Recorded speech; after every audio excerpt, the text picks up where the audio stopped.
कश्मीर से कांग्रेस के नेता और पूर्व मुख्यमंत्री फारूक अब्दुल्ला के बारे में कश्मीर के मुस्लिम सांसद गुलाम अली खटाना ने एक विवादित बयान दिया है। इसने राजनीति में नई गर्माहट पैदा कर दी है। गुलाम अली खटाना ने कहा है कि अब्दुल्ला परिवार और उनके समर्थक आज भी पुराने युग में जी रहे हैं। वो वर्तमान राजनीति और सामाजिक बदलावों को स्वीकार नहीं कर पा रहे। उन्होंने आरोप लगाया है कि अब्दुल्ला परिवार जम्मू कश्मीर की नई वास्तविकताओं को समझने में नाकाम रहा।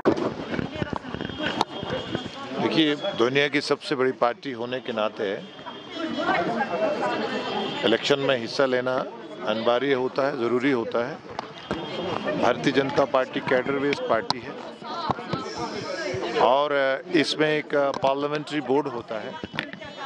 वो ये तय करता है कि हम कितनी सीट्स पे लड़ रहे हैं और कितने हमारे कैंडिडेट होंगे। ये पार्लियामेंट्री बोर्ड तय करता है। जी सर, आज का जो दौरा भी आपका यहाँ देखिए, मैं जम्मू कश्मीर के हर खित्ते में जाता हूँ। आज मैं कुपवाड़ा में आया हूँ।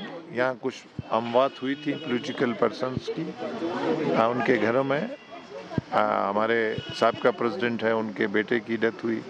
यहाँ एक बड़े पॉलिटिकल लीडर थे बारसू में, वहाँ भी गया था। और इसके अलावा अभी हमारा वर्कर का मीट था। कॉन्स्टिट्यूंसी प्रेसिडेंट और ब्लॉक के प्रेसिडेंट्स और मोर्चों के प्रेसिडेंट्स और ज़िला की टीम के लोग, हमारे सईद रफ़ीक शाह साहब हमारे साथ हैं।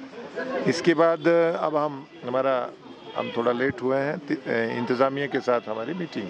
सर, हाल ही में जिस तरह से हमने देखा कि फूड ग्रोवर्स हैं जो पैदावार कर रहे हैं फूड्स की, उनको जिस तरह का नुकसान हुआ, वो ये बार बार डिमांड कर रहे हैं कि ये मुद्दा जो है उठाया जाए और उन्हें कॉम्पनसेट भी किया जाए। हालांकि सरकार की जानिब से फिलहाल इसमें कोई भी अमल नहीं है। देखिए, पॉपुलर सरकार है, यहाँ लोगों ने चुने हुए हैं। उनको लोगों के बीच में रहना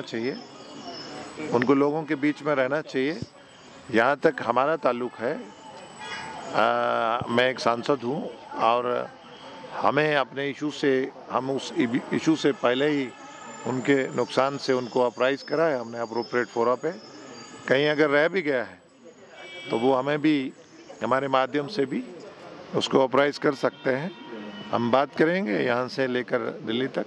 सर, जो फूड ग्रोवर्स है उनके साथ मीटिंग तो किस तरह से जो है वहाँ से जम्मू कश्मीर के हर तबके की, हर फ्रेटर्निटी की, हर सेगमेंट्स की हम बात सुनते हैं। पिछले 3-4 दिनों से मैं कश्मीर में हूँ और हम ट्रेडर्स से मिले हैं, हम GST के रिफॉर्म्स के लिए मिले हैं।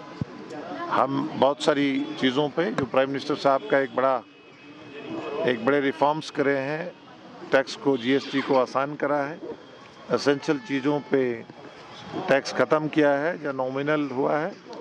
और एक बहुत बड़ा इसके लिए बहुत बड़ी पॉलिटिकल कन्विक्शन चाहिए, वो देश के वज़ीर-ए-आज़म नरेंद्र मोदी जी ही कर सकते हैं। सर, जिस तरह से हमें हाल ही में देखा उमर साहब ने जो इम्पोर्टेंट जो पोजीशंस हैं उनके हवाले नहीं किए जा रहे हैं, जिसकी वजह से यहाँ पे कामकाज में जो है उस तरह से जो है सूरत हाल बनी हुई है कि यहाँ पे वो जॉब क्रिएशन या बाकी चीज़ें ढंग से नहीं चल पा रही। उमर अब्दुल्ला साहब जो हैं, मुझे लगता है कि अभी पुराने युग में जी रहे हैं। अभी वो एब्रोगेशन के पहले वाले युग में जी रहे हैं। उमर अब्दुल्ला साहब को मालूम होना चाहिए कि सोशल मीडिया का, पोर्टल का, इलेक्ट्रॉनिक मीडिया का ये ज़माना है। वो कल तक आपकी ये बातें झूठ चलता था कि आप कश्मीर में हर ज़िले में अलग अलग बातें करेंगे, जम्मू में अलग करेंगे, दिल्ली में। अब ये बातें उनको शोभा नहीं देती हैं। वो उनको लोगों के बीच में उनकी दुख दर्द और तकलीफ़ में कुपवाड़ा के लोगों ने भी मैंडेट दिया है। 3 सीटें उनके पास हैं यहाँ की और कश्मीर लोगों ने उनको मेजॉरिटी, एक पॉपुलर सरकार दिया है। उनको लोगों के दुख दर्द में रहना चाहिए और पॉलिटिकल स्टंटबाजी नहीं करनी चाहिए।